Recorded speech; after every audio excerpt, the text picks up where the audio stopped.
Welcome to Education Lamp YouTube channel. If you yet not subscribe my Education Lamp channel, subscribe it. Click on the bell button to get latest notification. आज हम करेंगे accountancy की MP board question bank का unit 6. Let's start. Unit 6 is divided into 3 chapters. The first one is financial statement of company. Second, analysis of financial statement. Third, accounting ratios. ये unit 18 marks में पूछी जाएगी exam में. Objective questions आएंगे इसमें 3 mark के. Very short question 3 आएंगे जो होंगे 2 मार्क्स ईच के, और 1 क्वेश्चन आएगा long answer type which is of 4 mark, और एक ऐसे टाइप क्वेश्चन आएगा 5 मार्क का. क्वेश्चन बैंक में जो दिए हैं क्वेश्चंस वो हैं रिलेटेड टू 4 और 5 मार्क्स से. तो फर्स्ट क्वेश्चन देखते हैं हम. Prepare comparative income statement. यहाँ हमें कंपैरेटिव इनकम स्टेटमेंट बनाना है from the following particular year end date 31 March 2018 and 31 March 2019. यहाँ पे 31 मार्च 2018 और 2019 का डेटा दिया है. क्वेश्चन बैंक में ये ईयर 2008 और 9 के थ्रू दिए हैं. है नेट सेल रेवेन्यू जो 2018 में है 80,000 का और 2019 में है 1 लाख का. कॉस्ट ऑफ गुड्स सोल्ड दिया हुआ है 60% ऑफ सेल्स रेवेन्यू और 60% ऑफ सेल्स रेवेन्यू, दोनों में ही 60% दिया है. Indirect expense 10% of gross profit and 15% of gross profit. And income tax rate 50% 2018 में है और 60% 2019 में है. तो सबसे पहले हम कैलकुलेशन पार्ट कर लेते हैं. देख लेते हैं कॉस्ट ऑफ गुड्स सोल्ड कितना आएगा. ये 2018 में हमने सेल का 60% कैलकुलेट किया. इस सेल का 60% विच इज़ 48,000, और यहाँ 1 लाख का 60% हमने कैलकुलेट किया ये वाला, तो विच इज़ 60,000. तो हमारा कॉस्ट ऑफ गुड्स सोल्ड हमारे पास आ गया 48 एंड 60. ऐसे ही हम अब इनडायरेक्ट एक्सपेंस की तरफ जा रहे हैं. इनडायरेक्ट एक्सपेंस है 10% ऑफ ग्रॉस प्रॉफिट और यहाँ है 15% of gross profit.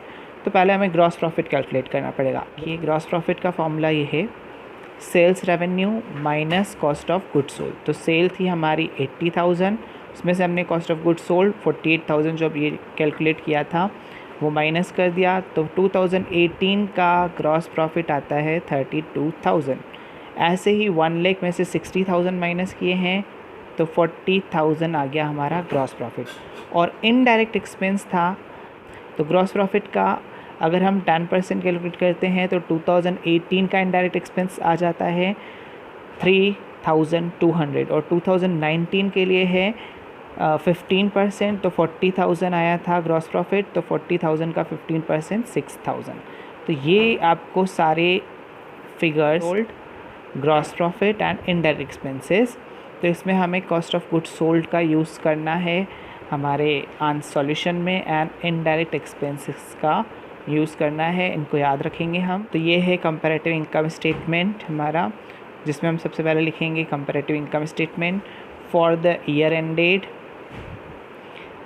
31 March 2018 and 31 March 2019. पहले फॉर्मेट ध्यान से देख लेना है. 2018-19 के अमाउंट लिखनी है, फिर थर्ड कॉलम बनाना है एब्सोल्यूट चेंज का, absolute change. Then last column है change in percentage. Absolute change कैसे कैलकुलेट होता है देखिए. पहले हम सेल देखते हैं 80,000 और 1 लाख. आपको इन दोनों को माइनस करना है 80 एंड 1 लाख को. तो आएगा माइनस में 20,000, बट आपको यहाँ पे माइनस में नहीं लिखना है 20,000, पॉजिटिव में ही लिखना है, क्योंकि हमने यहाँ पे क्या लिखा है एब्सोल्यूट चेंज. एब्सोल्यूट चेंज का मतलब होता है कि आपको सारी चीज़ें पॉजिटिव लिखनी है. अब इसी से हमें परसेंटेज कैलकुलेट करना है 20,000 से. देखो यही 20,000 आपको यूज़ करना है इनटू 100 और डिवाइड में प्रीवियस ईयर की अमाउंट से आपको डिवाइड करवाना है. प्रीवियस ईयर यहाँ पे 2018 है और 2018 का अमाउंट है 80,000. तो 20,000 इंटू 100 अपॉन में 80,000. हमेशा आपको एब्सोल्यूट चेंज को मल्टीप्लाई करना है 100 से और डिवाइड करवाना है प्रीवियस ईयर की अमाउंट से. तो इससे हमें परसेंटेज मिल जाएंगे 25%। ओके, तो अगर आप चाहें तो इसमें चेंज इन परसेंटेज का फॉर्मूला भी यूज़ कर सकते हैं। इसमें लिख सकते हैं एब्सोल्यूट चेंज इनटू 100 अपॉन में प्रीवियस ईयर अमाउंट। ओके, तो इस तरीके से आप फॉर्मूला ऊपर लिख सकते हैं, नहीं तो आप ऑलरेडी उसके थ्रू करते जाएंगे। इस फॉर्मेट में आता है कंपैरेटिव क्वेश्चन में दूसरा अदर इनकम। तो अदर इनकम हमारे पास इस क्वेश्चन में नहीं थी, इसलिए मैंने डैश लगा दिए हैं।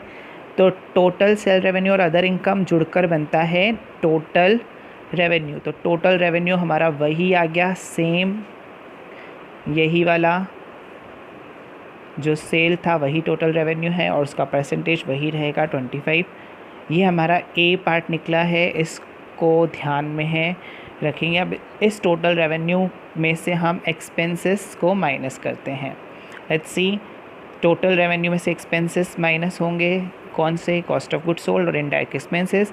ये हम आपको कैलकुलेशन में सिखा चुके हैं कि ये कैसे आई थी अमाउंट, 48,000 और 60,000, 3200 और 6000। अब बस एब्सोल्यूट चेंज करना है तो बहुत इजी है, 48 में से 60 को माइनस करिए 12,000, और इसका एब्सोल्यूट चेंज करना है तो माइनस करिए इन दोनों को, तो 3200 माइनस 6000, तो ये आ गया। और अब आपको परसेंटेज कैलकुलेट करने हैं तो 12,000 को किससे मल्टीप्लाई करेंगे?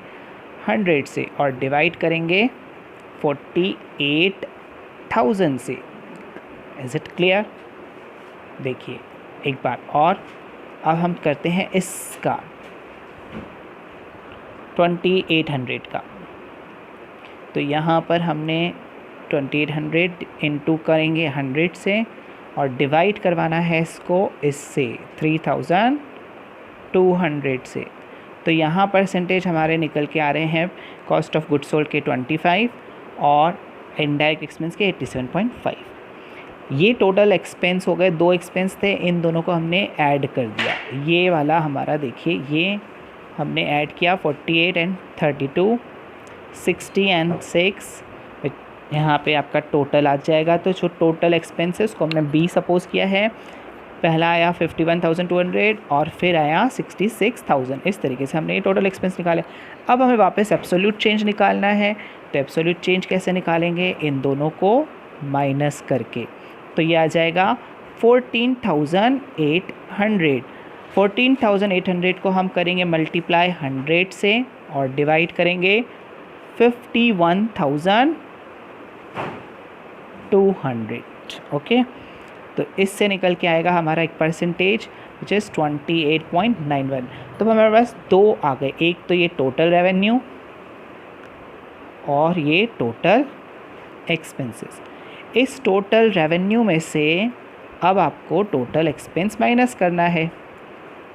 जैसे 80,000 में से 51,200 माइनस किया तो आ जाएगा 28,800, और 1 लाख में से आपने माइनस किया 66,000 तो आ जाएगा 34,000। इसको हम नाम देंगे प्रॉफिट बिफोर टैक्स। ए माइनस बी लिखा है मैंने यहाँ, देख लीजिए, यानी ए में से बी को माइनस किया है। अब यहाँ तक पहुँचने के बाद आपको प्रॉफिट बिफोर टैक्स का एब्सोल्यूट चेंज कर निकालना है। जो माइनस होके आएगा इन दोनों का वो होगा 5200 इंटू 100 करेंगे और डिवाइड करवाएंगे इससे प्रीवियस ईयर 28,800 से। देन इनकम टैक्स, देखिए एक इनकम टैक्स दी हुई थी 50% और 60%। तो पहले हमने इसका 50% कैलकुलेट किया और इसका 60%। 28,800 का 50% करेंगे मीन्स बिल्कुल हाफ, तो इसका हाफ हो गया 14,400, 50% होता है, और इसका 60% आप कैलकुलेट करेंगे तो इट इज़ 20,400। और इसी इनकम टैक्स का अब हमें एब्सोल्यूट चेंज करना है तो हमें मिलेंगे 6,000। एब्सोल्यूट चेंज को परसेंटेज में कन्वर्ट करना आपको आ गया होगा। 6,000 को मल्टीप्लाई करेंगे हम 100 से, डिवाइड करेंगे इस प्रीवियस अमाउंट से 14,400 से। ना अब हम प्रॉफिट बिफोर टैक्स में से अगर हम टैक्स माइनस कर दें तो हमें मिल जाएगा नेट प्रॉफिट आफ्टर टैक्स। तो 28,800 में से 14,400 माइनस होंगे तो 14,400।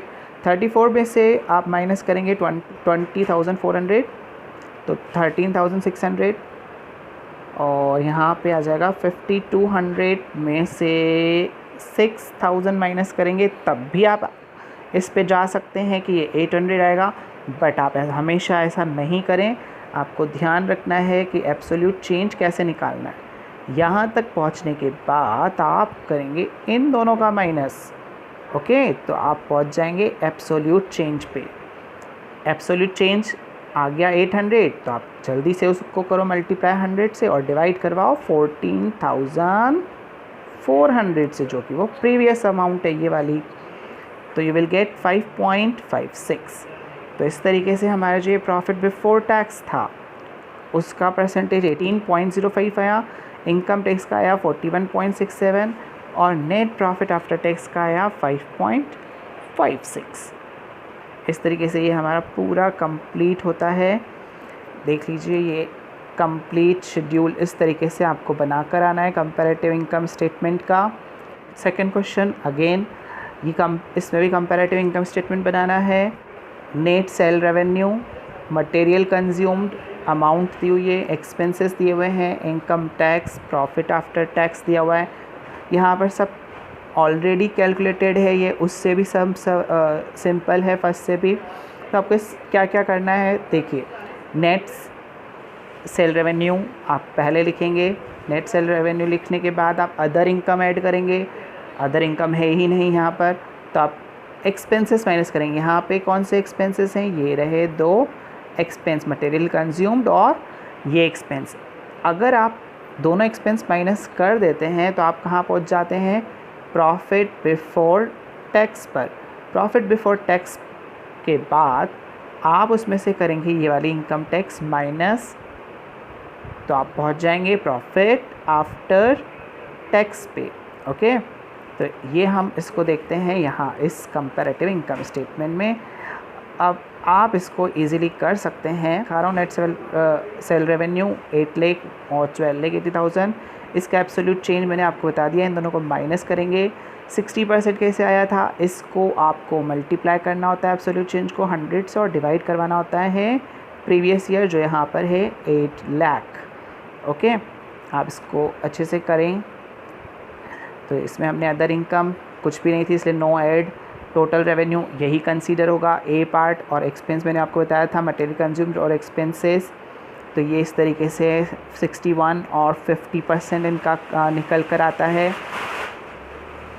अगेन हमने इन दोनों को जोड़ दिया तो ये टोटल एक्सपेंस बन गए। टोटल एक्सपेंस का जो हमारा परसेंटेज आ रहा है 57.096 आ रहा है। प्रॉफिट बिफोर टैक्स कैसे निकला, ए में से इस बी को माइनस किया गया। फर्स्ट सम में आपने पूरे अच्छे से समझा होगा, वैसे ही यहाँ पे करना है। इन दोनों को माइनस करने के बाद यहाँ पे पहुँचिए। इन दोनों के बाद आपको प्रॉफिट बिफोर टैक्स में इन दोनों को ही माइनस करना है, तो एब्सोल्यूट चेंज पे। इनकम टैक्स ऑलरेडी क्वेश्चन में गिवन है ये दोनों, इन दोनों को माइनस करिए, एब्सोल्यूट चेंज पे पहुँचिए और 70% निकल रहा है प्रॉफिट बिफोर टैक्स का, इनकम टैक्स का और प्रॉफिट आफ्टर टैक्स का। तो इस तरीके से ये कंप्लीट हुआ। Number 3, question number 3, it is related to current ratio. तो यहाँ पे हमें कैलकुलेट करना है current ratio from the following information. तो स्टॉक दिया हुआ है, डेटर दिया हुआ है, बिल्स रिसीवेबल दिया हुआ है, टैक्स पेड दी हुई है, cash in hand, creditor, bills payable, bank overdraft. यहाँ पे इतने सारे अमाउंट्स दिए हैं। तो करंट रेशो का पहले आपको फॉर्मूला पता होना चाहिए, which is very easy, current assets upon में करंट लायबिलिटी। ये करते हैं। तो यहाँ देखिए पहले हम असेट्स फाइंड करते हैं, ये वाली करंट असेट्स कौन कौन सी हैं। तो लेट्स फाइंड करंट असेट्स है stock, debtor, bills receivable, income tax paid यानी कि प्रीपेड, आपने पहले से ही पे कर लिया तो प्रीपेड टैक्स हो गई है, एंड कैश इन हैंड। तो यहाँ तक जो ये हमारी बन रही है 5, इनको अगर आप जोड़ देंगे तो it is called current assets. अब करंट लायबिलिटी क्रेडिटर है, बिल्स पेबल है और है बैंक ओवरड्राफ्ट। इन तीनों को अगर हम ऐड करेंगे तो we will get current liability. Let's check it out. कि क्या आता है इनको ऐड करने पर। तो ये देखिए हमने इनको ऐड कर दिया तो करंट एसेट्स हमको मिल गई 67,000 और करंट लायबिलिटी 52,000। 67,000 डिवाइड बाय 52,000 करो एज पर दी फॉर्मूला, तो you will get a ratio 1.29:1। आप इसको 1.3:1 भी कह सकते हो। Question number 4, let's see calculate current ratio and liquidity ratio. यहाँ पर हमें दोनों रेशो कैलकुलेट करने हैं। अगेन करंट रेशो का हमें फॉर्मूला पता है, ये रहा current assets and divide by current liability. तो पहले से ही हम करंट असेट्स ढूंढना चालू करते हैं और करंट लायबिलिटी। तो इस बार हम देखते हैं, पहले क्रेडिटर्स दिया हुआ है, बिल्स पेबल, आउटस्टैंडिंग एक्सपेंस, तो ये तीनों तो हमारी करंट लायबिलिटीज़ हैं। अगर हम इन तीनों को ऐड करते हैं तो करंट लायबिलिटी, तो आप इजीली ऐड कर सकते हैं 1,60,000, 40,000 यानी कि 2 लाख और 20,000, 2,20,000। तो करंट लायबिलिटी आ गई हमारे पास 2,20,000 की। Now cash, debtor, cash at bank, stock, prepaid expense, bills receivable, ये 6 की 6 पूरी हैं हमारी करंट असेट्स। तो इनको ऐड करेंगे तो करंट असेट्स आ जाएंगी। लेट्स चेक कितनी अमाउंट आती है करंट असेट्स की। तो करंट असेट्स की अमाउंट है 5,20,000।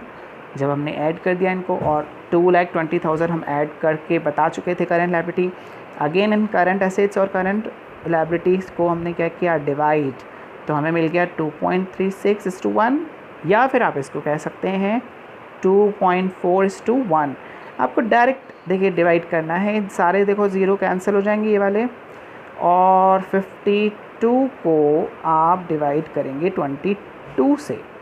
तो पहले तो आप 2 के टेबल से कट करिए जहाँ तक पॉसिबल होता है, उसके बाद डायरेक्ट जो डिनोमिनेटर में अमाउंट आती है उससे आप डिवाइड कर लीजिए न्यूमरेटर को, तो यू विल गेट 2.4।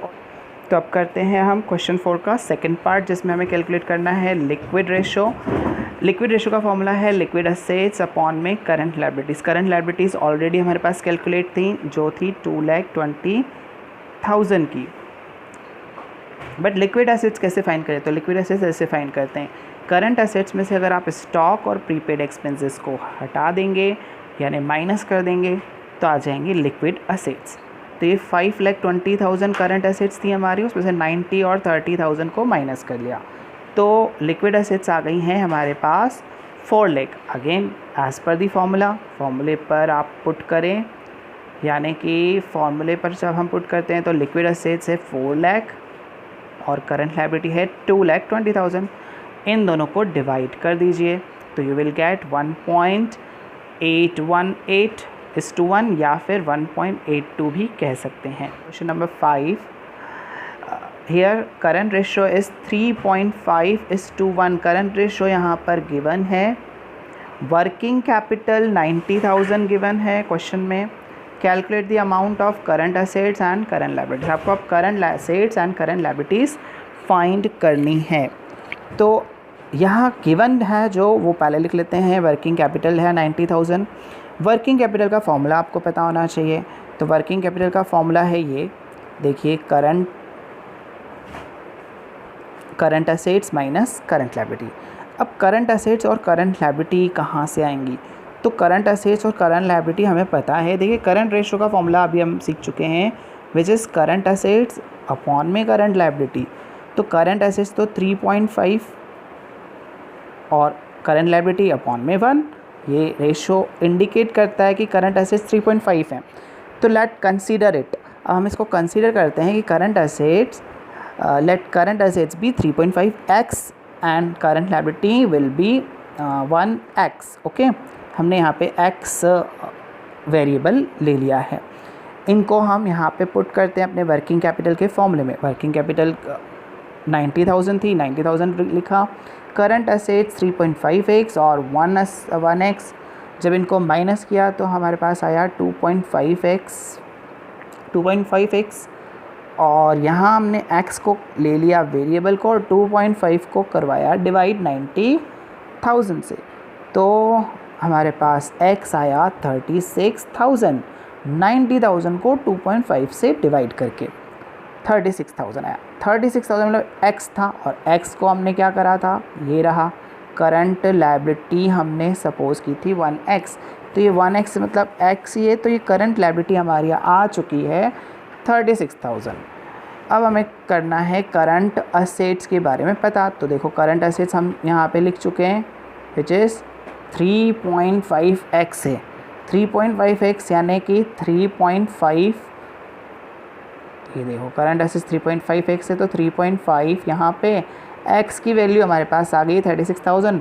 3.5 से मल्टीप्लाई कर दो तो करंट असेट्स आ गई 1,26,000। तो हमारे आंसर आ गए हैं current assets 1,26,000 and current liability 36,000. Thanks for watching. Do like and share. It motivates us and watch more